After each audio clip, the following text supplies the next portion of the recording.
Bismillahirrahmanirrahim.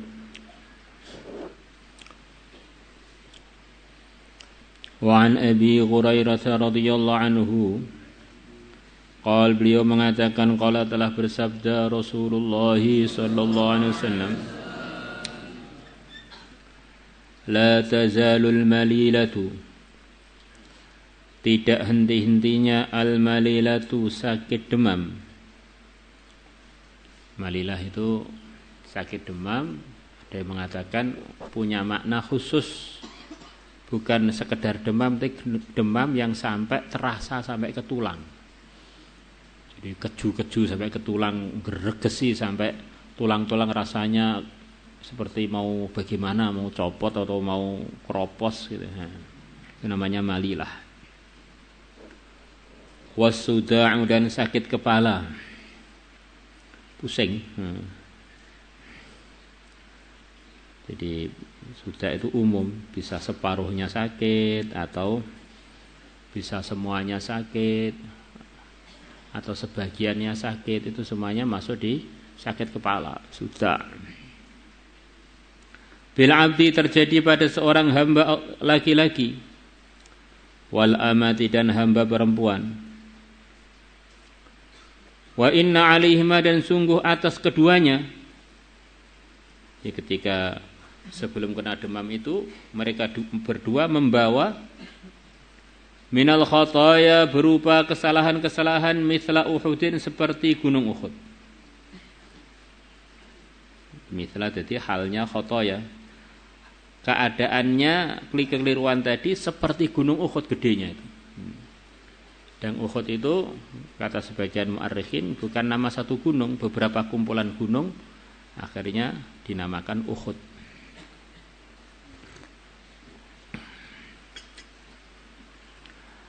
Hatta yatrukahu, sehingga sakit tersebut, al-malilah wasuda. Jadi yatrukahu maksudnya kedua penyakit ini, pusing ataupun demam tadi, sudah pergi dari dia. Wa ma alaihi, dan tidak ada alaihi, atas hamba atau hamba laki-laki atau perempuan tadi, minal khataya, berupa kesalahan-kesalahan, mithqalu habbatin, seperti beratnya satu biji, min khardalin, dari sawi. Jadi begitu sakitnya pusing atau sakitnya demam tadi meninggalkan dia ini semua dosanya yang seperti gunung Uhud tadi hilang, tidak tersisa walaupun sebesar biji sawi. Kita ini jangan berharap sakit, tapi kalau sudah sakit berharaplah pahala. Di antara pahalanya ngerontokin dosa. Saya setiap hari juga istighfar, istighfarnya kalau ngantuk. Istighfarnya kurang sungguh-sungguh. Kata Al-Hasan Al-Basri, istighfaruna yahtaju ilal istighfar. Istighfar kita ini masih memerlukan untuk diistighfari lagi. Karena ketika minta maaf gak serius. Padahal Allah tuh maha tahu mengenai kesalahan-kesalahan kita, kekurangan-kekurangan kita. Masya Allah. Ada orang, dia ini banyak buat salah pada kita. Wah, salahnya banyak. Dan kita belum lupa, dengan salah-salah dia belum lupa. Kemudian dia datang pada kita sambil ngantuk-ngantuk. Saya minta maaf ya. Terus ngorok. Saya minta maaf ya. Ini minta maaf apa ngece gitu nih? Ini minta maaf apa cari perkara? Ini cari murka, bukan cari maaf. Nah, kita ini kadang-kadang beritaan astagfirullah, astagfirullah, ya Allah, aku minta maaf, ya Allah. Tapi istighfarnya dengan tidak sopan. Akhirnya istighfarnya itu mendatangkan maaf dari Allah apa mendatangkan murkanya Allah yang baru. Maka kita harus hati-hati. Al-malilah itu artinya al-malilah bi fathil mim wa kasril lam. Hiya artinya al-malilah. Al-humma adalah penyakit demam. Idza kanat, kalau adanya penyakit demam tadi, fil admi, di dalam tulang. Demamnya itu sampai terasa di dalam tulang. Demam yang luar biasa, ganas.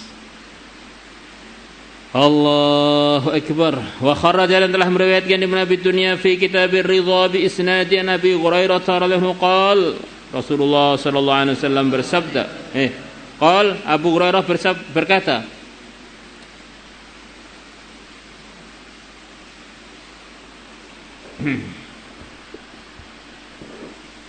ini kalau kembali kepada Abu Hurairah sebagaimana dalam pelajaran kita mustalah hadis, kalau ada sahabat bicara mengenai pahala, ada sahabat bicara mengenai surga neraka, bicara mengenai siksa, itu dipastikan hanyalah menukilkan dari Rasulullah sallallahu alaihi wasallam.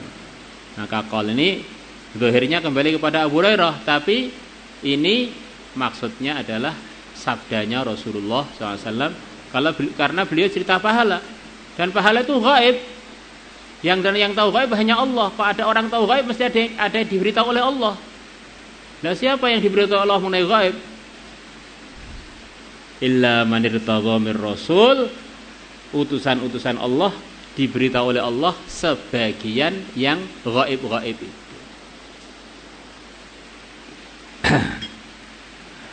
Man wu'ika, barang siapa disakitkan demam lailatan, satu malam, enggak usah lama-lama, satu malam, fasabara, maka dia sabar,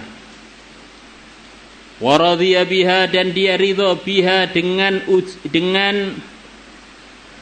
wa'ak tadi, dengan demam tadi, anillah, kepada Allah. Jadi kalau radhiya'an itu artinya pada. Radhitu anka, aku telah ridho kepadamu. Radhitu wis ridho sapa ingsun angka marang sira. Maka gelarnya sahabat radhiyallahu anhum. Allah telah ridho kepada beliau-beliaunya. Syaratnya sabar dan ridho. Kharaja, maka dia keluar min dunubi, dari dosa-dosa dia, kayaumi waladatu umhu, seperti hari yang ibu dia melahirkan dia, seperti ketika dia baru lahir, dilahirkan oleh ibunya, bersih dari dosa.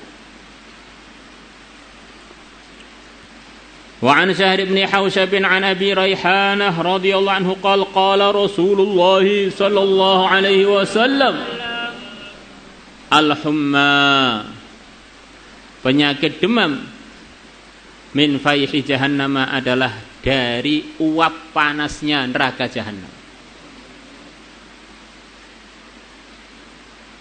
Lah neraka jahannam itu letaknya di mana sih, Pak? Ya, letaknya di satu tempat.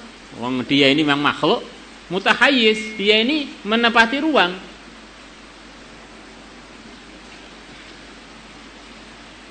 Banyak ulama memahami bahwa jahanam itu tempatnya memang gandeng dengan bumi. Maka kalau orang mau pergi ke surga, ngelewati jalan yang jalannya di atas jahanam. Lah jalan itu dibentangkan antara bumi yang kita huni ini menuju surga yang planet lain. Karena surga paling kecil itu adalah 10 kali lipat dunia. Maka karena surga ini 10 kali lipat dunia, maka kalau orang mau masuk surga, harus ngelewati perjalanan menuju planet lain. Nah, di bawah sirat ini, titian sirat ini langsung jahanam. Maka banyak ulama memahami bahwa ini hadisnya ala hakikatihi, bukan kiasan. Jadi begitu jahanam itu menggelegak, begitu faih itu menggelegak, akhirnya ada uap-uap yang meluap. Seperti kalau kita menjerang air, begitu airnya menggelegak maka akan luruk, terus akhirnya muncrat itu namanya faih, itu begitu itu. Menggelegak begitu. Maka begitu jahanam itu menggelegak, bumi yang termasuk sangat dekat dengan jahanam itu ikut terpengaruh. Maka dia mengatakan kalau keterik matahari yang amat panas, dia mengatakan ini adalah karena kesannya jahanam yang sedang menggelegak. Di jahanam menggelegak, cuaca dunia ini jadi berubah. Begitu juga di antara kesannya menggelegaknya jahanam itu dirasakan oleh tubuh-tubuhnya penghuni dunia ini, baik pun muslimnya atau kafirnya. Tapi kalau yang merasakan orang mukmin, akhirnya dengan sebab kena kesannya jahanam tadi, akhirnya dia jadi demam. Maka demam dia ini karena sayangnya Allah kepada orang yang iman, jadi ganti dia nanti nggak perlu masuk jahanam lagi. La ilaha illallah. Wahia humma itu, penyakit demam itu, nasibul mukmini adalah bagiannya orang yang beriman minan nari dari api neraka. Sudah, kalau di dunia sudah demam, maka sudah dapat bagian masuk neraka, maka tidak perlu masuk neraka yang sebenarnya. Cukup sakit demam aja dengan syarat sabara wa radhiya anil la. Ini takwanya ketika demam adalah dihadapi dengan sabar, dihadapi dengan ridha. Jangan malah ngomel-ngomel. Akhirnya malah kita ini jadi kurang ajar dengan yang mendatangkan demam, yaitu Allah.